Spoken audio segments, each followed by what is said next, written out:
Nashik crime ब्रांचची धडाकेबाज कारवाई, घरफोडी करणारा आरोपी लाखो रुपयांच्या मुद्देमालासह जेरबंद। नाशिक शहरात वाढत्या घरफोडीच्या घटनांना आळा घालण्यासाठी नाशिक शहर पोलीस यांच्या गुन्हे शाखेने मोठी आणि यशस्वी कारवाई करत घरात घुसून सोन्याचे दागिने चोरी करणाऱ्या आरोपीला अटक केली आहे।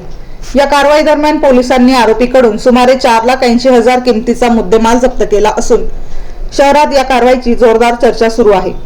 पोलिसांनी दिलेल्या माहितीनुसार शहरातील एका घरफोडीच्या गुन्ह्याचा तपास सुरू असताना क्राईम ब्रांच युनिट 1 पथकाला गुप्त माहिती मिळाली होती। मिळालेल्या माहितीच्या आधारे पोलिसांनी सापळा रचत संशयितावर नजर ठेवली। योग्य क्षणी कारवाई करत आरोपीला ताब्यात घेण्यात आले। चौकशी दरम्यान त्याने चोरीची कबुली दिली असून त्याच्याकडून सोन्याचे दागिने व इतर चोरीचा मुद्देमाल जप्त करण्यात आला आहे। तपास आणि पोलिसांची रणनीती।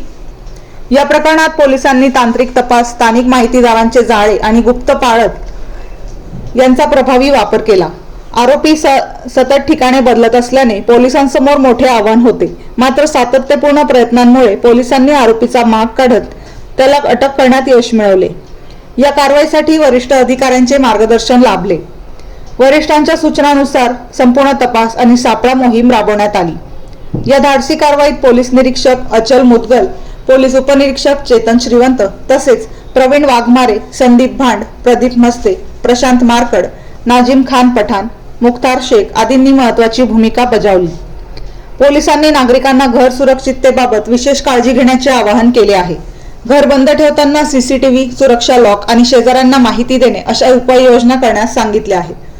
संशयास्पद हालचाली आढळल्यास तत्काळ स्थानिक पोलिसांशी संपर्क करावा असेही आवाहन करण्यात आले आहे। क्राईम ब्रांचच्या या योजनाबद्ध कारवाईमुळे घरफोडीच्या घटनांवर नियंत्रण मिळवण्यास मदत होणार असून शहरातील नागरिकांमध्ये सुरक्षिततेची भावना निर्माण झाली आहे। पोलिसांनी या प्रकरणाचा पुढील तपास सुरू ठेवला असून आणखी गुन्ह्यांचा उलगडा होण्याची शक्यता व्यक्त करण्यात येत आहे।